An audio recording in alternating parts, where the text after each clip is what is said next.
wasn't ready before. Now I am. There's so much you don't know, Mark. Oh, we got a lot to talk about.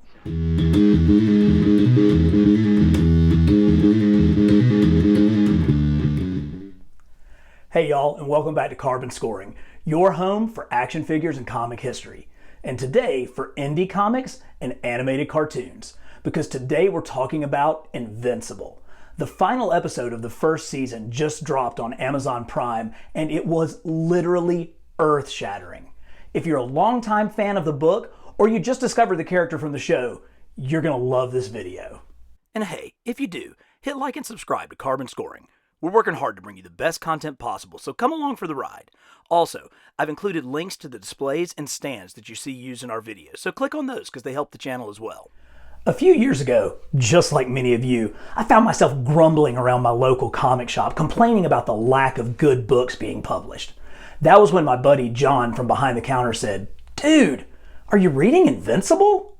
I picked up this comic, issue 50, and I was instantly hooked. It was clear that Robert Kirkman grew up reading the same comics I did. There was action in every issue, but it was the personal relationships and character development, the soap opera stuff, for lack of a better term, that really drove the book. I immediately went out and bought all the trade paperbacks of the stories that I had missed. Fun fact, each volume is named after an 80s or 90s sitcom like Who's the Boss or Family Matters.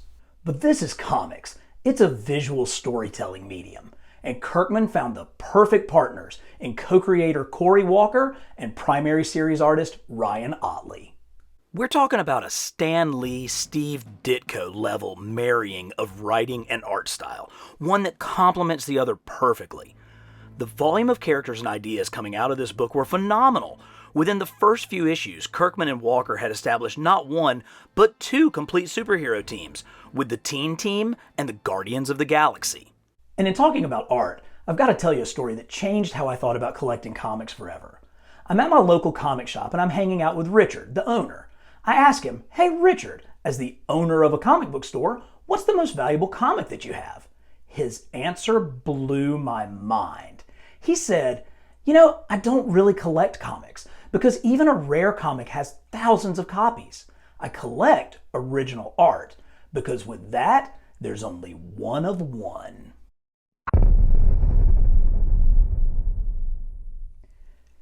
You can't tell that to someone like me, someone who has a collector gene on overdrive.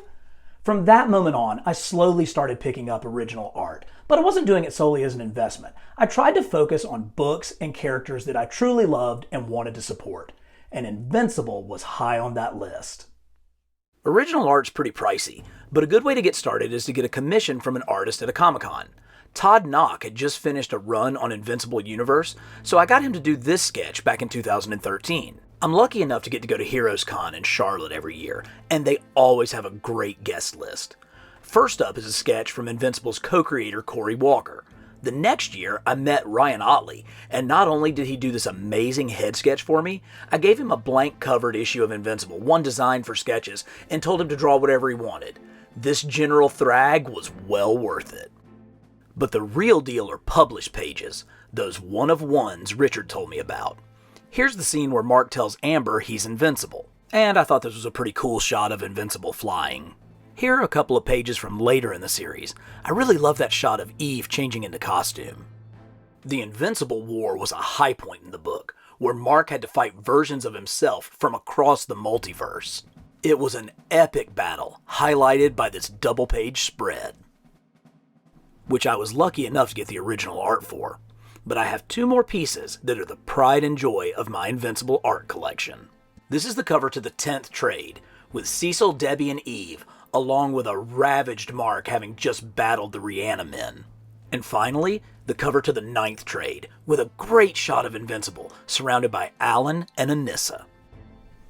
But hey, this is a channel predominantly about action figures, so let's take a look at some of the things that have been produced for Invincible, some that we know are coming, and some wish list characters that we'd like to see. When I first started reading this book, I wanted action figures so bad, but none were available, so I picked up this limited sculpture from Claiborne Moore. Only 1,400 were produced. Next came a 4-pack of Invincible Mini-Mates. Still not quite what I was looking for, but these are undeniably cute versions of Omni Man, Adam Eve, Alan the Alien, and of course, Invincible himself. These still sit on my desk so I can fiddle with them. Thankfully, in 2017, Kirkman teamed with his Image partner Todd McFarlane to produce proper Invincible figures. Mark came in his classic costume as well as a bloody variant. Same for Eve. These figures were in 4-inch scale with solid articulation and extra hands for better posing. During the mystery box craze of a few years ago, Skybound, Kirkman's publishing label, got in the act with their mega boxes, which were the only place to get these variants of Invincible in his new costume and Eve with her robotic leg. But hey man, these are toys. Let's break them out and play with them. Once you get Mark in 3-dimensional form, you can really see his iconic costume is based off of the Image logo. I think they did a great job of representing Ottley's art style with these figures. They were well worth the near 15-year wait. But what's next? This comic and animated series are begging for tons of figures. We won't have to wait long, as Diamond Select has already shown us 7-inch versions of Invincible and Omni Man with improved articulation and multiple accessories. These are based off the animated series, but since the art is almost identical to the comic, I'm comfortable with it representing both. Please, please, please let this line continue. I truly need Adam, Eve, and Robot.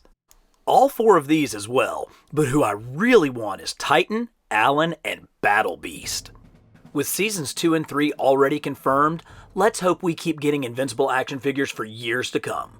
So go ahead and hit subscribe, because I promise we will keep covering all things Invincible here on Carbon Scoring.